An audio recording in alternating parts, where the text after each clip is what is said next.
Ray Bradbury said, a quote that I took to heart was, "You're not a real writer until you've written 1,000,000 words." And so I took it to heart. The old football coach in me, I had a little moleskin journal. I've got it around here somewhere. And I would write my daily word count every day. And it took about 4 years for me to tally up 1,000,000 words of prose. Um, and right about that time, I mean, it sounds too serendipitous to be true, but it is. I finished Don't Know Tough, the manuscript.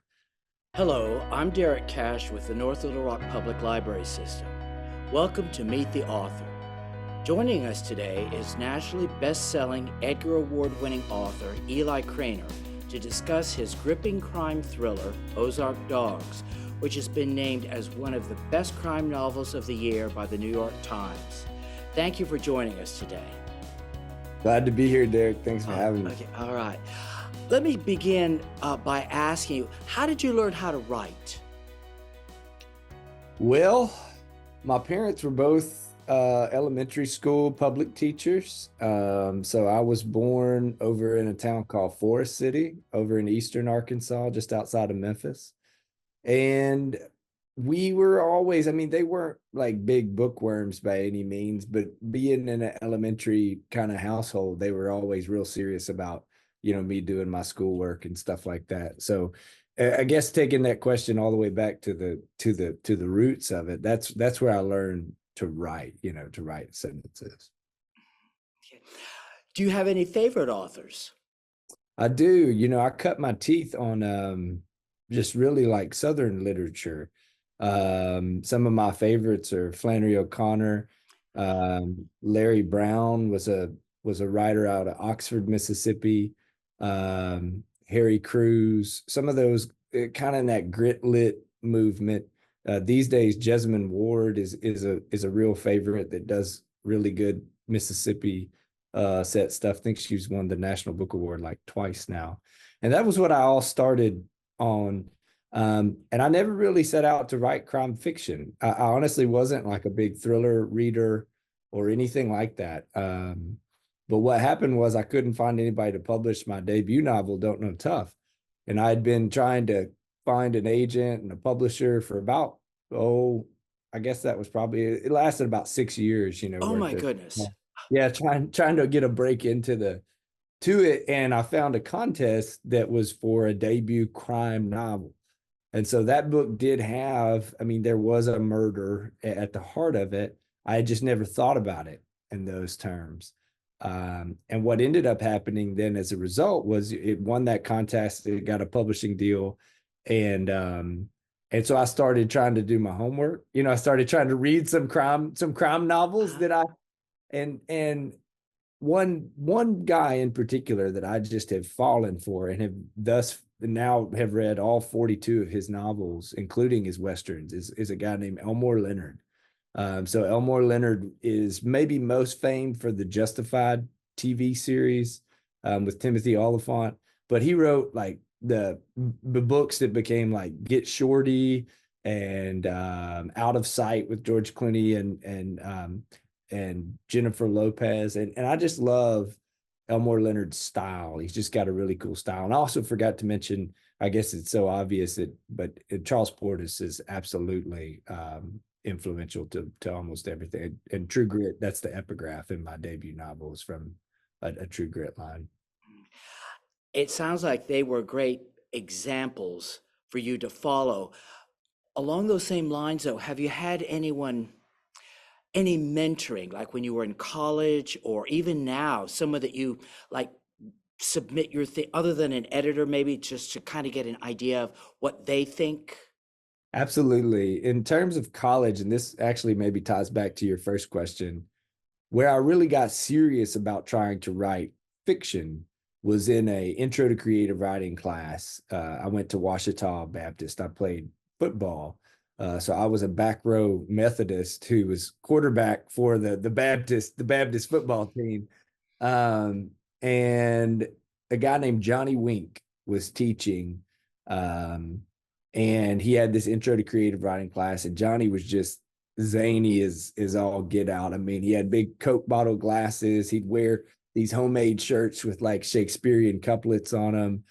And what I really got from Johnny was just a love of literature. I mean, he was a guy who he exuded the written word. He had all 152 of Shakespeare's sonnets committed to memory.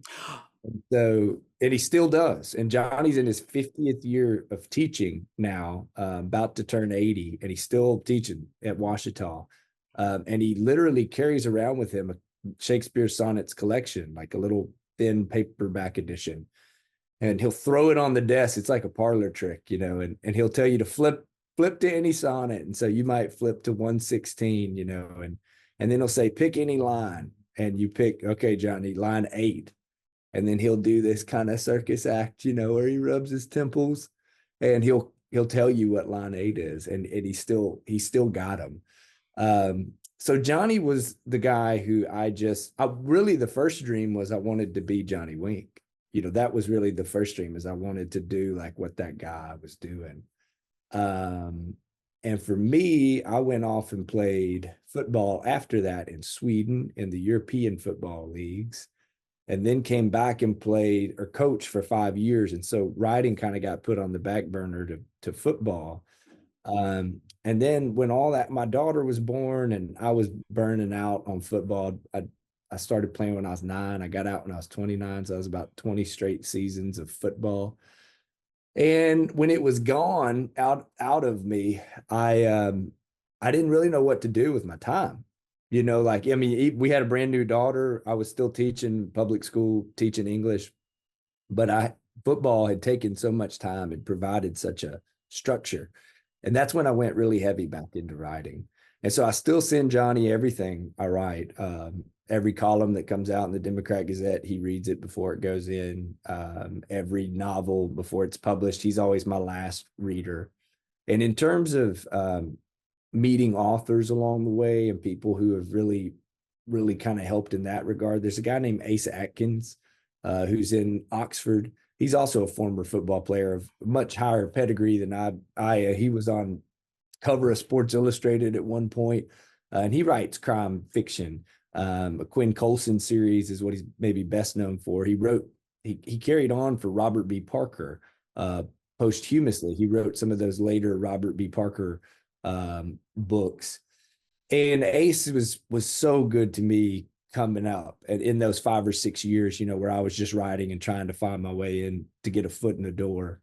Michael Carita is another guy who has really taken me under his wing, and really the whole crime fiction community. That's one thing about the crime fiction community is there's so many cool people. Like, you don't get much of that like highbrow, like lift your nose up, thinking, what school did you go to? I mean, I'm a former football coach, a former high school football coach. So, and quarterback. So it's been all that. I've had a lot of good people help bring me along. Okay. All right.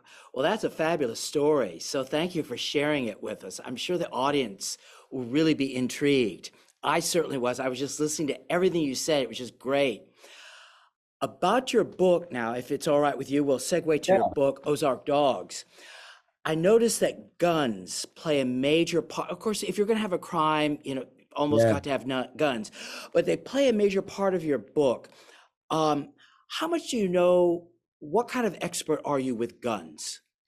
Not at all. I grew up in squirrels with my dad. I was about like everybody else hunts duck and deer and all sorts of stuff. And my dad used to hunt. We used to hunt squirrel but he'd hunt with a pellet gun, like an air rifle. Mm-hmm. And he'd wear like these moccasins. Like, I don't know where he got moccasins, because it was all about. So that pellet guns are about the extent of my knowledge when it comes to guns. But one thing I do, so I told you about the first part of my dream, which was I wanted to be Johnny Wink. Mm-hmm. And that part of the dream came to fruition this past fall, because I've been picked up here at our local university at Arkansas Tech to be the writer in residence. So that just means I get to teach 2 creative writing classes and be a writer and do all this stuff like this, that comes along from other than just putting the black on the white. One thing I tell those students, though, that is the mark of good writing is specificity. You don't just say it's a rifle. You say it's a M16 or, and then you give the specs. And luckily we live in a time of, Google where you can go find a lot of that stuff. And a lot of the guys I grew up with, I mean, I live now in the town where I grew up or just outside of it. A lot of those guys know a lot more about it, but I will tell this story. When Ozark Dogs first came out, I was asked to go to the Virginia Military Institute to talk. So that's VMI, and they have cadets, and literally, I described it as like Hogwarts with handguns. I had no idea, what this place was, but they live in like this big place. The university is just put up on this hill. And anyway, they have these big barracks, and outside of the barracks, they're literally like on guard with like assault rifles, like on their shoulders. So I was there because they had a creative writing class, and I was given a talk, but then I went and visited the creative writing class, and they had all read Ozark Dogs. And let me tell you, the next time I write a book about that features a lot of gun talk, I know who to call. And it's going to be that creative writing class, those cadets, because they drug me over the coals about little specific details, that I had obviously Google, shopped and not gotten exactly like it really was on those different guns. You're not the first person I'm sure that's guilty of. I've interviewed an author. I'll be very vague, but she openly admitted she Googled, and I could tell because I was an expert in the area that she was writing about. I thought, Yeah. ooh, this is wrong, this is wrong. But I thought I wasn't going to bring it up in the interview because it would have been unkind and unfair. But we talked about it afterwards. I'm not an expert on guns, so I Yeah. wouldn't know those things, but they do play a major part in this book. Along those same lines, though, and I got to be very careful how I ask this because please don't take the wrong thing. Yeah. Meth plays Yeah. a big part in your book. And I'm not going to ask you what area of Yeah. expertise, I but got a did long history with did methamphetamines, Derek. did No, you ask? How did you study that to make it sound realistic in your eyes? that one was, I mean, I've never tried meth, but it's such a deal around here. And like I said, growing up as the son of public school teachers, through proximity, my parents were always very involved with their students. My dad actually ended up being a guidance counselor for decades. So we were always really close to families who were, they were always taking kids out to eat. And then especially as I became a football coach, I kind of had to take that same responsibility of a mentor. And here were kids and families that were in a much different situation than I was, that were struggling with all sorts of problems like addiction and abuse and things like that. So I always, one of the things I tell people is I think the mark of any good writer, or a sign maybe in a student, that that's something you got to have to write real stuff, is empathy. And I always remember how those students' stories, or my players' stories, it just tore my heart out always. I was always getting really into and wrapped up in what was going on with them. And I think that's where a lot of that stuff comes from in both these first two books. I think the best part of the book, and I don't want to reveal too much, are chapters 33 and 36, where you have Joe and Lacey talking to each other. I just thought, I don't know why, if I were good at analysis, I could tell you why I thought, Yeah. but I just thought they were the best part of the book. Those two chapters where the mother and daughter are talking to each other, and you just did a great job. Well, that means a lot, man. And I tend to agree with you. That scene at the Taco Bell drive-through has always been one of my favorites, and the same as the motel room. But as a dude, as a male writer, I always try, female characters. I don't know that they get more attention, maybe, or I don't know that they're any harder to write, honestly, because it goes back to what I was saying about empathy. I think it's the Henry James quote that says, an author, and you could apply it to an artist of any sort, is a person on whom nothing is lost. Like, so whatever experience you have. I mean, I was raised by strong women, and my wife is a strong woman, and I have a daughter, And so I always try to channel those experiences into my women and make them as real as possible. I got a kick out of something you brought up in the book. Now, Yeah. you're in Arkansas. Is it Russellville? I'm out right outside of Russellville in a Okay. little town called Okay. London. The reason I bring it up is have a reference to the Entergy Corporation. Yeah. And we have that. That is I want to say electricity company. Yeah. And I'm just thinking, were you making a dig, or was it just because to use like General Motors or um, Kellogg's or IBM in a novel or sometimes you wonder, you got to be careful because you're using their name, but you bring them up, and I'm just curious, was there anything to it, or you just picked their name? No, I mean, Taggart is the town, Taggart, Arkansas, and it's a fictional town, but there's Yeah. a lot of real Arkansas stuff peppered throughout the book. Yes. And I think that's what that was more than Okay. anything. And Okay. that it's right out. We live on the banks out here of Lake Dardanelle. So we're literally about 50 feet from the water. And if you got to kind of look out around, thankfully it's not right in our view, but the big old nuke tower, the cooling tower, which does, no spoilers, but does play a big part in the book, and Uh-huh.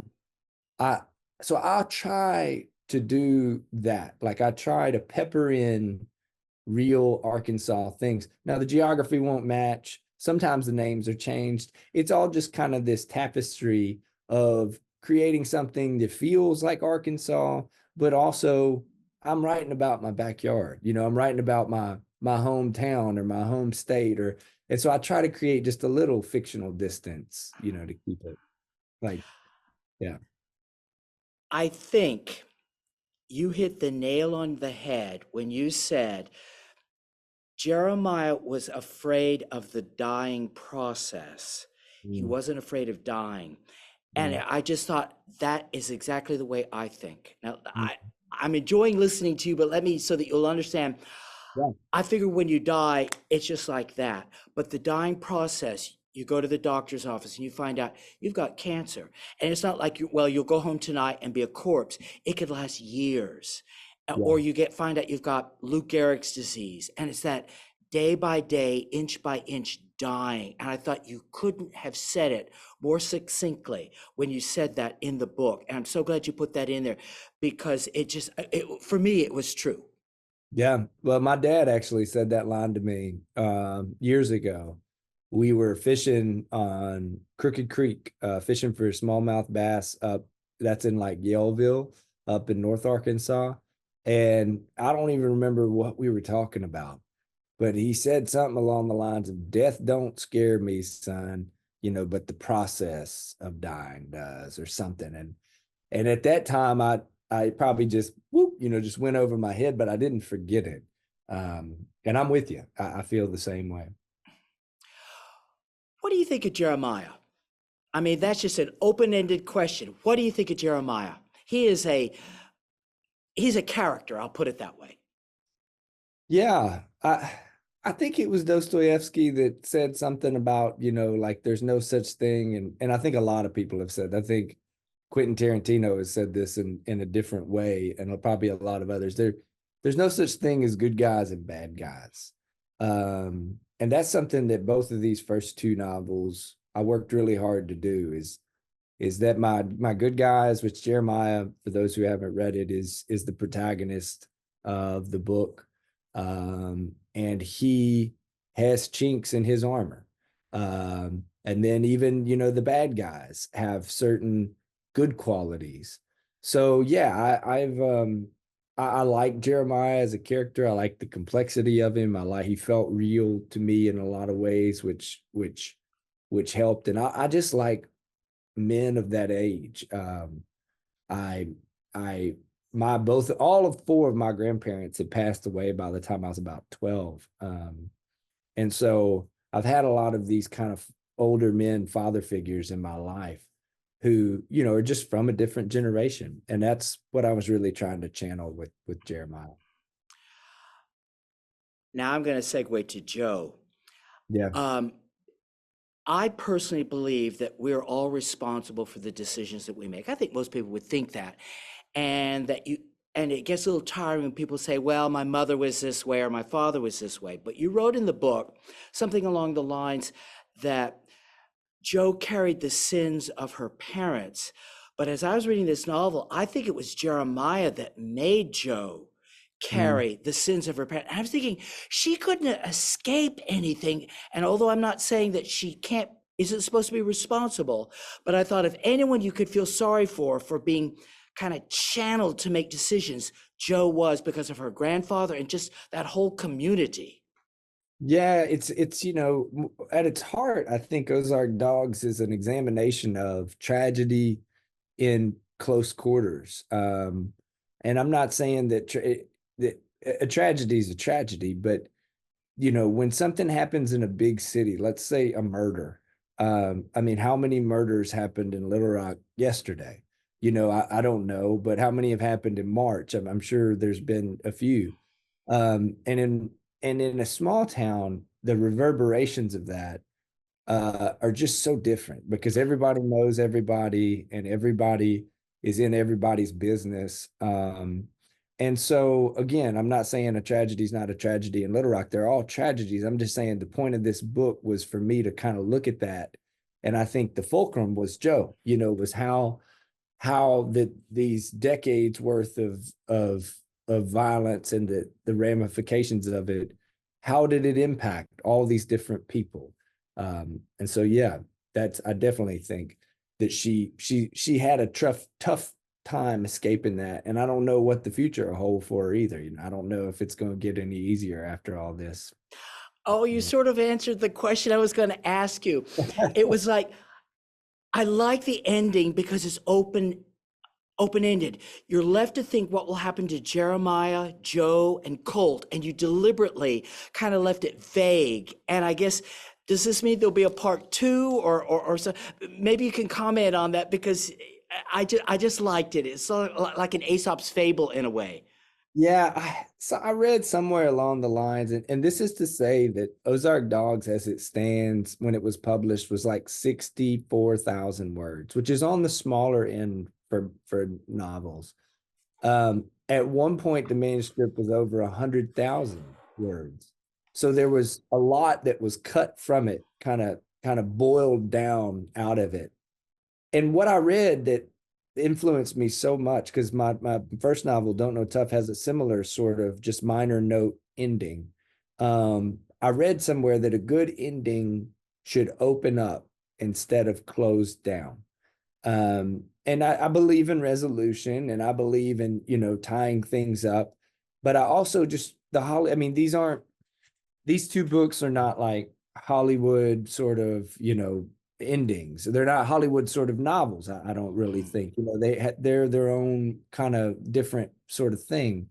And so, yeah, I appreciate a book that knows when to roll the credits and not have to give everybody's, because I mean, there's no such thing as an end. I mean, we all have the same end. Every book ends in the same place, which is the graveyard or the crematorium or whatever it is, but you just decide as an author when to call it. I'm glad you say that because um was it the Thornbirds? I think it was that went too many chapters. I thought it should have ended, and whoever, I forget the author's name, but she took it too far, and so I Yeah. I think you ended it at the right point. Yes, even though you were left to your own imagination. Yeah. How did you get your publisher? I'm looking at the title page here and it says Soho Crime. How did you, because see, other people are watching this and they may write crime novels and they may want to contact. How did you find them and what was your relationship with them? Yeah, so I mentioned a little bit earlier those 6 years of the way it works, to to find a book deal, a publisher, is you got to have a literary agent first. And Okay. that was what I spent about 5 years trying to find. I just couldn't do it. I just couldn't. And Don't Know Tough, my first book, it was the fourth manuscript that I completed. So I'd completed like 3 manuscripts, and I was writing a bunch of short stories. So I'd written a little over like 200 short stories in that time. I got real, and I still am. I mean, I guess I took kind of that football discipline mindset of, you know, like practice every day, you know. So I write in the mornings from 5 to 7 down here. This is our basement. It's an unfinished thing. So kind of like a man cave, you know, down here. And I write, um, I've got one right here, these unlined yellow legal pads. I write by hand with blue Pilot V7. Those are my favorite pens. And I write for 2 hours with no computer, no cell phone nearby. Um, and it's dark outside. Like I said, I'm overlooking Lake Dardanelle. And it's really kind of it's a great metaphor because everything's kind of quiet in the morning and it's kind of slow as I'm waking up. And then I write till about 7, and my alarm is usually just my kids ahead, their little feet stomping, you know, and then that means it's time for daddy to get going. But in those 2 hours, I can generally get about 1,000 words. It ends up being 5 or 6 handwritten pages. And I just do that every day, project after project. I don't really take many days off. It's kind of like a part of my daily routine. It's a form of like meditation. It's something that if I don't do it, I just kind of feel weird or worthless, you know, throughout the rest of the day. That's not for everybody. Some people get real stressed out, you know, feeling like they have to write every day. Um, so I was doing that, and like I said, I wrote a lot. 200 short stories, 3 failed manuscripts. Failed just means they never got published or never picked up. And then the fourth one was Don't Know Tough. And I just knew, I felt like it had a good, I felt like it was what I've been trying to do. After all those words, Ray Bradbury said, a quote that I took to heart was, "You're not a real writer until you've written 1,000,000 words." And so I took it to heart. The old football coach in me, I had a little moleskin journal. I've got it around here somewhere. And I would write my daily word count every day.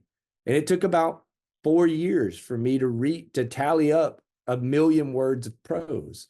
Um, and right about that time, I mean, it sounds too serendipitous to be true, but it is. I finished Don't Know Tough, the manuscript.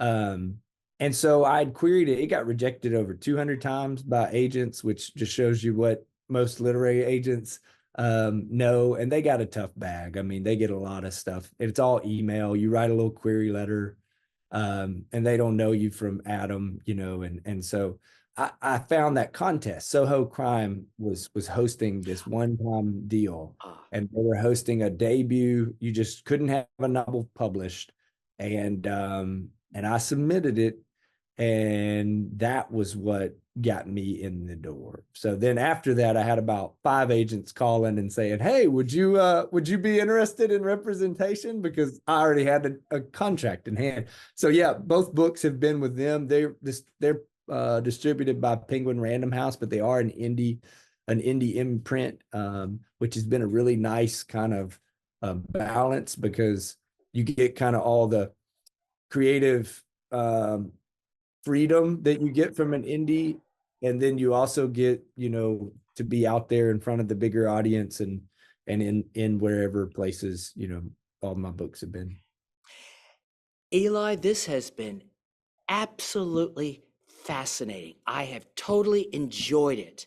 Well, thanks, And Derek. if people who watch this program want to contact you, where will they find you in social media?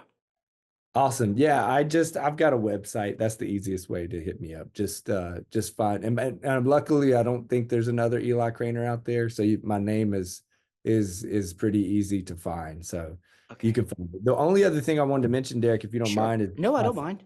my third book is called Broiler. And it is set in Northwest Arkansas in a chicken processing plant. And this book comes out July 2nd. Oh, Uh, congratulations. Yeah. so very excited. And I also, for the Little Rock folk, the next thing you can read by me is I have a short story coming out in the next Arkansas Times. They contacted me to ask me to write a story about the eclipse. And so I came up with this little crime-centric, maybe dark humor story called The Gloam, Gloam. And it should be coming out within probably the next week, the April edition of Arkansas Times. Well, granted, our program will not be on for several weeks, so it may be dated by that point. But anyone who watches this could probably get a back issue and look at it. Yes. All right. Well, this has been a pleasure. Thank you so very much for being on our program. I was totally enraptured by you, and so I'm thank you. Best wishes on the sales of your next book. Yes, I hope it's a big hit. Yes. Thanks. Well, yeah, I enjoyed this, man. It was great. Thank you all for thinking. Sure. Okay. Well, thank you for joining us today. If you're interested in reading Ozark Dogs, you can check it out from the library or purchase it wherever books are sold. Also, you can find more information at ELICRANOR, that's EliCranor.com, or at our website, NLRLIBRARY, that's NLRlibrary.org. Thank you for joining us, and we'll see you the next time. Have a great day, everyone.